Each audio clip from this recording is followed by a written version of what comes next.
I'd like to tell you about the strangest secret in the world. Some years ago, the late Nobel Prize-winning Dr. Albert Schweitzer was being interviewed in London, and a reporter asked him, "Doctor, what's wrong with men today?" And the great doctor was silent a moment, and then he said, "Men simply don't think." It's about this that I want to talk with you. We live today in a golden age. This is an era that man has looked forward to, dreamed of, and worked toward for thousands of years. But since it's here, we pretty well take it for granted. We in America are particularly fortunate to live in the richest land that ever existed on the face of the earth, a land of abundant opportunity for everyone. But do you know what happens? Well, let's take 100 men who start even at the age of 25. Do you have any idea what will happen to those men by the time they're 65? These 100 men who all start even at the age of 25 believe they're going to be successful. If you ask any one of these men if he wanted to be a success, he'd tell you he did. And you'd notice that he was eager toward life, that there was a certain sparkle to his eye, an erectness to his carriage, and life seemed like a pretty interesting adventure to him. But by the time they're 65, 1 will be rich. 4 will be financially independent. 5 will still be working. 54 will be broke. Now think a moment. Out of the 100, only 5 make the grade. Now why do so many fail? What has happened to the sparkle that was there when they were 25? What's become of the dreams, the hopes, the plans? And why is there such a large disparity between what these men intended to do and what they actually accomplished? When we say about 5% achieve success, we have to define success. And here's the best definition I've ever been able to find. Success is the progressive realization of a worthy ideal. If a man is working toward a predetermined goal and knows where he's going, that man is a success. If he's not doing that, he's a failure.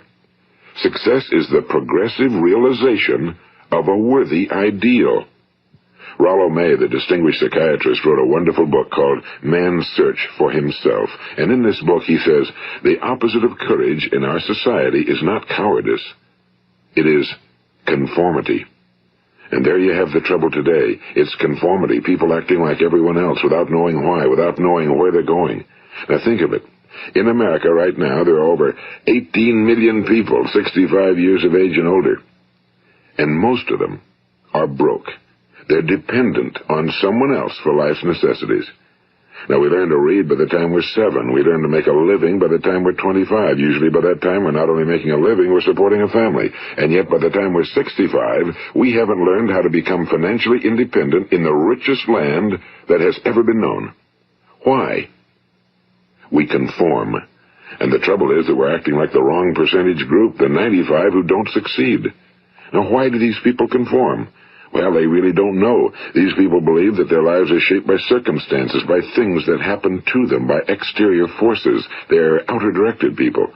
A survey was made one time that covered a lot of men, working men, and these men were asked, "Why do you work? Why do you get up in the morning?" 19 out of 20 had no idea. If you ask them, they'll say, well, everyone goes to work in the morning, and that's the reason they do it, because everyone else is doing it. Now let's get back to our definition of success. Who succeeds? The only person who succeeds is the person who is progressively realizing a worthy ideal. He's the person who says, I'm going to become this, and then begins to work toward that goal. I'll tell you who the successful people are. A success is the school teacher who's teaching school because that's what he or she wants to do. The success is the woman who's a wife and mother because she wanted to become a wife and mother and is doing a good job of it. The success is the man who runs the corner gas station because that was his dream. That's what he wanted to do. The success is the successful salesman who wants to become a top-notch salesman and grow and build with his organization. A success is anyone who is doing deliberately a predetermined job because that's what he decided to do deliberately. But only 1 out of 20 does that. That's why today there isn't really any competition unless we make it for ourselves. Instead of competing, all we have to do is create. You know, for 20 years, I looked for the key which would determine what would happen to a human being. Was there a key I wanted to know which would make the future a promise that we could foretell to a large extent? Was there a key that would guarantee a person's becoming successful if he only knew about it and knew how to use it? Well, there is such a key, and I've found it. Have you ever wondered why so many men work so hard and honestly without ever achieving anything in particular, and others don't seem to work hard and yet seem to get everything? They seem to have the magic touch. You've heard them say that about someone. Everything he touches turns to gold. And have you ever noticed that a man who becomes successful tends to continue to become successful? And on the other hand, have you noticed how a man who's a failure tends to continue to fail?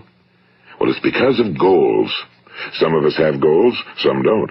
People with goals succeed because they know where they're going. It's that simple. Think of a ship leaving a harbor, and think of it with the complete voyage mapped out and planned. The captain and crew know exactly where it's going and how long it'll take. It has a definite goal. Now, 9,999 times out of 10,000, it will get to where it started out to get. Now let's take another ship, just like the first, only let's not put a crew on it or a captain at the helm. Let's give it no aiming point, no goal, no destination. We just start the engines and let it go. I think you'll agree with me that if it gets out of the harbor at all, it will either sink or wind up on some deserted beach, a derelict. It can't go anyplace because it has no destination and no guidance, and it's the same with a human being. Take the salesman, for example.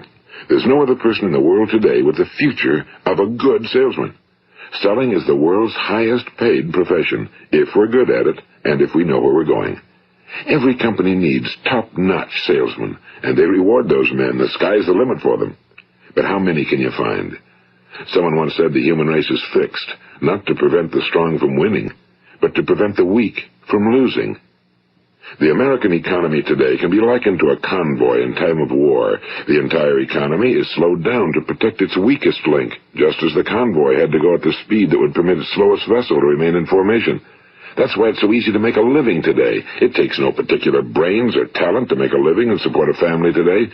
So we have a plateau of so-called security, if that's what a person's looking for. But we do have to decide how high above this plateau we want to aim. Now let's get back to the strangest secret in the world, the story that I wanted to tell you today. Why do men with goals succeed in life and men without them fail?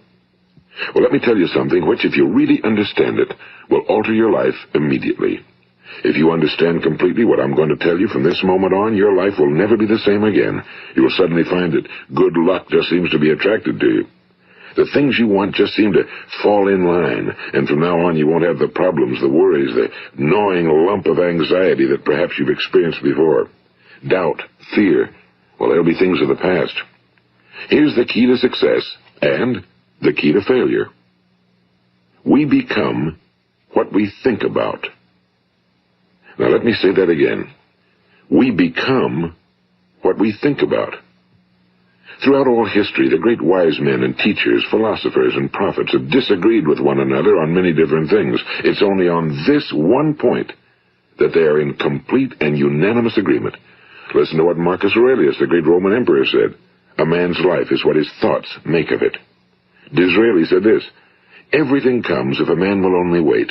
I've brought myself by long meditation to the conviction that a human being with a settled purpose must accomplish it, and that nothing can resist a will that will stake even existence for its fulfillment. Ralph Waldo Emerson said this, a man is what he thinks about all day long. William James said, the greatest discovery of my generation is that human beings can alter their lives by altering their attitudes of mind. And he also said, we need only in cold blood act as if the thing in question were real, and it will become infallibly real by growing into such a connection with our life that it will become real. It will become so knit with habit and emotion that our interest in it will be those which characterize belief. And he also said, if you only care enough for a result, you will almost certainly attain it. If you wish to be rich, you will be rich. If you wish to be learned, you will be learned. If you wish to be good, you will be good. Only you must then really wish these things and wish them exclusively, and not wish at the same time 100 other incompatible things just as strongly. In the Bible you read in Mark 9:23, if thou canst believe, all things are possible to him that believeth. My old friend Dr. Norman Vincent Peale put it this way, this is one of the greatest laws in the universe. Fervently do I wish I had discovered it as a very young man. It dawned upon me much later in life, and I found it to be one of the greatest, if not my greatest discovery outside of my relationship to God. The great law, briefly and simply stated, is that if you think in negative terms, you will get negative results. If you think in positive terms, you will achieve positive results. That is the simple fact, he went on to say, which is at the basis of an astonishing law of prosperity and success. In 3 words, believe and succeed. William Shakespeare put it this way: our doubts are traitors and make us lose the good we oft might win by fearing to attempt. George Bernard Shaw said, people are always blaming their circumstances for what they are. I don't believe in circumstances. The people who get on in this world are the people who get up and look for the circumstances they want, and if they can't find them, make them. Well, it's pretty apparent, isn't it? And every person who discovered this for a while believed that he was the first one to work it out. We become what we think about. Now, it stands to reason that a person who's thinking about a concrete and worthwhile goal is going to reach it, because that's what he's thinking about, and we become what we think about. Conversely, the man who has no goal, who doesn't know where he's going, and whose thoughts must therefore be thoughts of confusion and anxiety and fear and worry, becomes what he thinks about. His life becomes one of frustration and fear and anxiety and worry. And if he thinks about nothing, he becomes nothing. Now, how does it work? Why do we become what we think about? Well, I'll tell you how it works as far as we know. Now, to do this, I want to tell you about a situation that parallels the human mind. Suppose a farmer has some land, and it's good fertile land. Now, the land gives the farmer a choice. He may plant in that land whatever he chooses. The land doesn't care. It's up to the farmer to make the decision. Now, remember, we're comparing the human mind with the land because the mind, like the land, doesn't care what you plant in it. It will return what you plant, but it doesn't care what you plant. Now, let's say that the farmer has 2 seeds in his hand. One is a seed of corn. The other is nightshade, a deadly poison. He digs 2 little holes in the earth, and he plants both seeds, one corn, the other nightshade. He covers up the holes, waters, and takes care of the land, and what will happen? Invariably, the land will return what's planted. As it's written in the Bible, as ye sow, so shall ye reap. Now remember, the land doesn't care. It'll return poison in just as wonderful abundance as it will corn. So up come the 2 plants, one corn, one poison. Now, the human mind is far more fertile, far more incredible and mysterious than the land, but it works the same way. It doesn't care what we plant. Success, failure. A concrete, worthwhile goal, or confusion. Misunderstanding, fear, anxiety, and so on. But what we plant, it must return to us. You see, the human mind is the last great unexplored continent on Earth. It contains riches beyond our wildest dreams. It will return anything we want to plant. Now, you might say, well, if that's true, why don't people use their minds more? Well, I think they figured out an answer to that one, too. Our mind comes as standard equipment at birth. It's free, and things that are given to us for nothing we place little value on. Things that we pay money for, we value. The paradox is that exactly the reverse is true. Everything that's really worthwhile in life came to us free. Our minds, our souls, our bodies, our hopes, our dreams, our ambitions, our intelligence, our love of family and children and friends and country, all these priceless possessions are free. But the things that cost us money are actually very cheap and can be replaced at any time. A good man can be completely wiped out and make another fortune. He can do that several times. Even if our home burns down, we can rebuild it. But the things we got for nothing, we can never replace. The human mind isn't used because we take it for granted. Familiarity breeds contempt. It can do any kind of job we assign to it, but generally speaking, we use it for little jobs instead of big, important ones. Universities have proved that most of us are operating on about 10% or less of our abilities. So decide now, what is it you want? Plant your goal in your mind. It's the most important decision you'll ever make in your entire life. What is it you want? Do you want to be an outstanding salesman? A better worker at your particular job? Do you want to go places in your company? In your community? Do you want to get rich? All you've got to do is plant that seed in your mind, care for it, work steadily toward your goal, and it will become a reality. It not only will, there's no way that it cannot. You see, that's a law, like the laws of Sir Isaac Newton, the laws of gravity. If you get on top of a building and jump off, you'll always go down. You'll never go up, and it's the same with all the other laws of nature. They always work. They're inflexible. Think about your goal in a relaxed, positive way. Picture yourself in your mind's eye as having already achieved this goal. See yourself doing the things you will be doing when you've reached your goal. Ours has been called the phenobarbital age, the age of ulcers and nervous breakdowns and tranquilizers, at a time when medical research has raised us to a new plateau of good health and longevity. Far too many of us worry ourselves into an early grave, trying to cope with things in our own little personal ways, without learning a few great laws that will take care of everything for us. These things we bring on ourselves through our habitual way of thinking. Every one of us is the sum total of his own thoughts. He is where he is because that's exactly where he really wants to be, whether he'll admit that or not. Each of us must live off the fruit of his thoughts in the future, because what you think today and tomorrow, next month and next year, will mold your life and determine your future. You're guided by your mind. I remember one time I was driving through eastern Arizona, and I saw one of those giant earth-moving machines roaring along the road at about 35 miles an hour with what looked like 30 tons of dirt in it. A tremendous, incredible machine, and there was a little man perched way up on top with the wheel in his hands guiding it. And as I drove along, I was struck by the similarity of that machine to the human mind. Just suppose you're sitting at the controls of such a vast source of energy. Are you going to sit back and fold your arms and let it run itself into a ditch? Or are you going to keep both hands firmly on the wheel and control and direct this power to a specific, worthwhile purpose? It's up to you. You're in the driver's seat. You see, the very law that gives us success is a two-edged sword. We must control our thinking. The same rule that can lead a man to a life of success, wealth, happiness, and all the things he ever dreamed of for himself and his family. That very same law can lead him into the gutter. It's all in how he uses it, for good or for bad.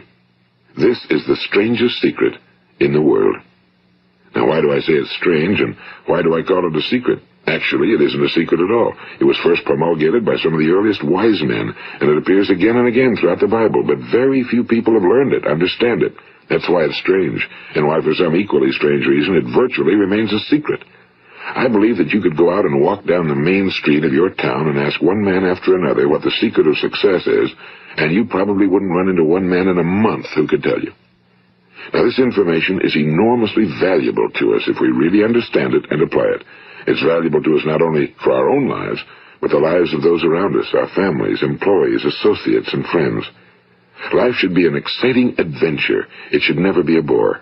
A man should live fully, be alive. He should be glad to get out of bed in the morning. He should be doing a job he likes to do because he does it well. One time I heard Grove Patterson, the great late editor-in-chief of the Toledo Daily Blade, make a speech, and as he concluded his speech, he said something I've never forgotten. He said, "My years in the newspaper business have convinced me of several things. Among them, that people are basically good, and that we came from someplace, and we're going someplace. So we should make our time here an exciting adventure. The architect of the universe didn't build a stairway leading nowhere." And the greatest teacher of all, the carpenter from the plains of Galilee, gave us the secret time and time again. As ye believe, so shall it be done unto you. I've explained the strangest secret in the world and how it works. Now, on this side, I want to explain how you can prove to yourself the enormous returns possible in your own life by putting this secret to a practical test. I want you to make a test that will last 30 days. It isn't going to be easy, but if you'll give it a good try, it will completely change your life for the better. Now, back in the 17th century, Sir Isaac Newton, the English mathematician and natural philosopher, gave us some natural laws of physics which apply as much to human beings as they do to the movement of bodies in the universe. And one of these laws is that for every action, there is an equal and opposite reaction. Simply stated, as it applies to you and me, it means we can achieve nothing without paying the price. The results of your 30-day experiment will be in direct proportion to the effort you put forth. To be a doctor, you must pay the price of long years of difficult study. To be successful in selling, and remember that each of us succeeds to the extent of his ability to sell. Selling our families on our ideas, selling education in schools, selling our children on the advantages of living the good and honest life, selling our associates and employees on the importance of being exceptional people. To, of course, the profession of selling itself. But to be successful in selling our way to the good life, we must be willing to pay the price. Now, what is that price? Well, it's many things. First, it's understanding emotionally, as well as intellectually, that we literally become what we think about, that we must control our thoughts if we're to control our lives. It's understanding fully that as ye sow, so shall ye reap.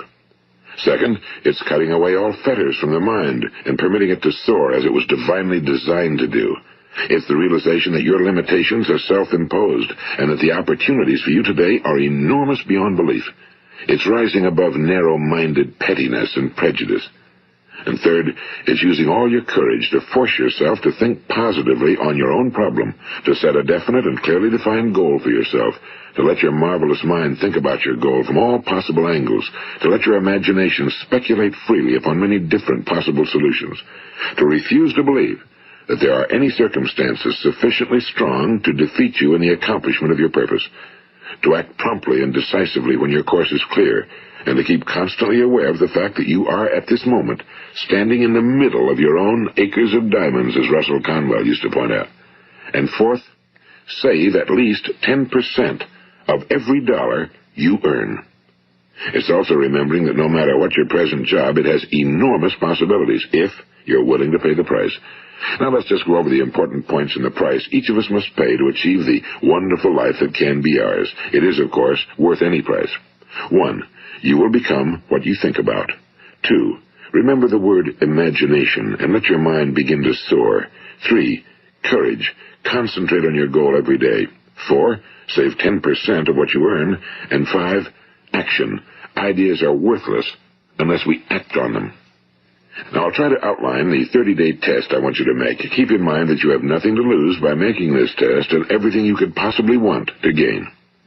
There are two things that may be said of everyone. Each of us wants something, and each of us is afraid of something. I want you to write on a card what it is you want more than anything else. It may be more money. Perhaps you'd like to double your income or make a specific amount of money. It may be a beautiful home. It may be success at your job. It may be a particular position in life. It could be a more harmonious family. Each of us wants something. Now write down on your card specifically what it is you want. Make sure it's a single goal and clearly defined. You needn't show it to anyone, but carry it with you so that you can look at it several times a day. Think about it in a cheerful, relaxed, positive way each morning when you get up, and immediately you have something to work for, something to get out of bed for, something to live for. Look at it every chance you get during the day and just before going to bed at night. And as you look at it, remember that you must become what you think about, and since you're thinking about your goal, you realize that soon it will be yours. In fact, it's yours really the moment you write it down and begin to think about it. Look at the abundance all around you as you go about your daily business. You have as much right to this abundance as any other living creature. It's yours for the asking. Now we come to the difficult part. Difficult because it means the formation of what is probably a brand new habit, and new habits are not easily formed. Once formed, however, it will follow you for the rest of your life. Stop thinking about what it is you fear. Each time a fearful or negative thought comes into your consciousness, replace it with a mental picture of your positive and worthwhile goal. And there will come times when you'll feel like giving up. It's easier for a human being to think negatively than positively. That's why only 5% are successful. You must begin now to place yourself in that group. For 30 days, you must take control of your mind. It will think about only what you permit it to think about. Each day for this 30-day test, do more than you have to do. In addition to maintaining a cheerful, positive outlook, give of yourself more than you've ever done before. Do this knowing that your returns in life must be in direct proportion to what you give. The moment you decide on a goal to work toward, you're immediately a successful person. You are then in that rare and successful category of people who know where they're going. Out of every 100 people, you belong to the top 5. Don't concern yourself too much with how you're going to achieve your goal. Leave that completely to a power greater than yourself. All you have to do is know where you're going. The answers will come to you of their own accord and at the right time. Remember these words from the Sermon on the Mount, and remember them well. Keep them constantly before you this month of your test. Ask, and it shall be given you. Seek, and ye shall find. Knock, and it shall be opened unto you. For every one that asketh receiveth, and he that seeketh findeth, and to him that knocketh it shall be opened. It's as marvelous and as simple as that. In fact, it's so simple that in our seemingly complicated world, it's difficult for an adult to understand that all he needs is a purpose and faith. For 30 days, Do your very best.